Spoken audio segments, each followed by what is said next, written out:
Have you ever looked up at the night sky and felt a sense of profound connection, a feeling that you're part of something immeasurably vast and intricately designed?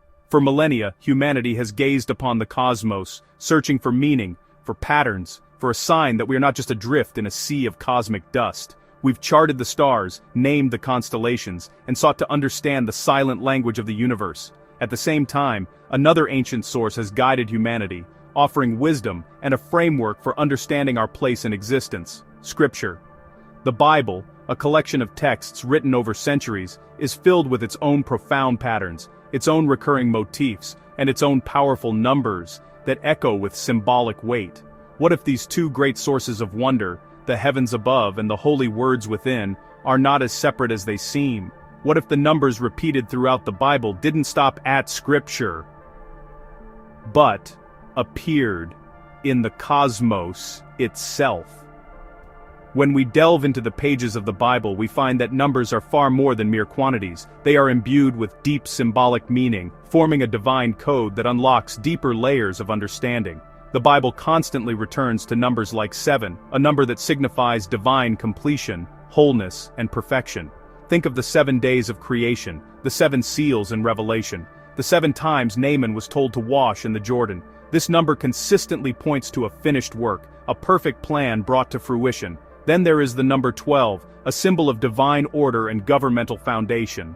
We see it in the 12 tribes of Israel, the 12 disciples of Jesus, the 12 gates of the New Jerusalem. It represents God's authority and the perfect structure of his kingdom. These numbers are not random. They are a consistent thread woven through the biblical narrative, revealing a meticulous and intentional author. And this intentionality, this declaration of glory, is not confined to the written word. As Psalm 19 verse 1 so powerfully reminds us, "The heavens declare the glory of God, the skies proclaim the work of his hands." The universe itself is a testament, a grand visual sermon. When we turn our gaze from Scripture to the cosmos, we find a different kind of text, one written in the language of physics, mathematics, and light. Science observes rhythm, the predictable cycles of planets in their orbits, the waxing and waning of the moon, the majestic rotation of galaxies over eons.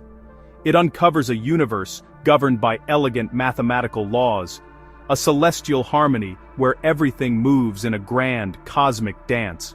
From the golden ratio appearing in the spiral arms of galaxies to the precise gravitational constants that hold everything together, the universe is a symphony of numbers. Science describes this as the natural outcome of physical laws. But faith sees something more.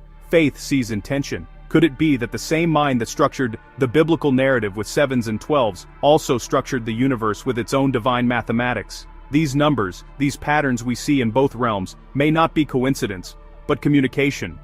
It suggests a single, unified source of all truth, a creator who is both the master storyteller and the master architect. This perspective doesn't ask us to abandon science, it invites us to see it through a different lens. It suggests that every scientific discovery, every mathematical equation that describes the cosmos, is simply another way of reading God's other book. God speaks through Scripture, revealing his character, his promises, and his plan for humanity. And perhaps, he also speaks through creation, revealing his power, his intellect, and his magnificent artistry on a scale that defies imagination. The two are not in conflict. They are two parts of a single, glorious revelation. It's crucial to understand that recognizing these patterns doesn't prove God in a scientific sense. Faith is not a mathematical formula or a hypothesis to be tested in a lab. You cannot place God under a microscope or capture his essence in a telescope.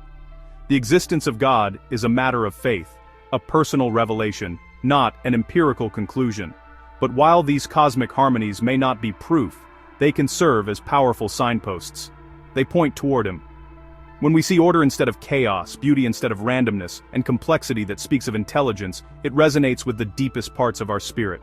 It aligns with the innate human intuition that there is a mind behind the matter, a purpose behind the physics. Creation reflects the same order, beauty, and wisdom found in his word. The same God who brought forth light from darkness in Genesis is the one who fuels the stellar nurseries where new stars are born. The same God who established a covenant with the 12 tribes of Israel is the one who set the galaxies on their majestic, spiraling paths. The consistency is breathtaking. The universe becomes a gallery, showcasing the work of the divine artist, and scripture becomes the artist's statement, explaining the meaning and purpose behind the masterpiece. This perspective transforms our relationship with the universe. A starry night is no longer just a beautiful sight. It's a reminder of God's faithfulness, as promised to Abraham. A sunset is not just a daily event, it's a splash of divine color, a daily masterpiece painted across the sky. The intricate design of a single snowflake mirrors the intricate detail of biblical prophecy. It all points back to a single, creative, and loving source. So, what if the universe isn't random, but readable? What if it's not a collection of chaotic accidents, but a coherent text filled with meaning waiting to be deciphered? This doesn't mean we will find Bible verses written in the stars. The communication is more subtle, more profound. It's in the mathematical elegance, the recurring patterns, the sheer, overwhelming beauty of it all. It invites us to ask bigger questions. If the numbers 7 and 12 echo between Scripture and the cosmos, what other patterns might reveal the mind of the Creator? What other divine signatures are hidden in plain sight, in the laws of physics, in the biology of life, in the very fabric of reality? The search for God is not just a journey inward, into the soul and the sacred text, but also a journey outward, into the farthest reaches of the universe He has made. Every new discovery, every star charted, every galaxy photographed can be an act of worship, an exploration of the divine mind. The heavens are declaring the glory of God. The only question is, are we listening?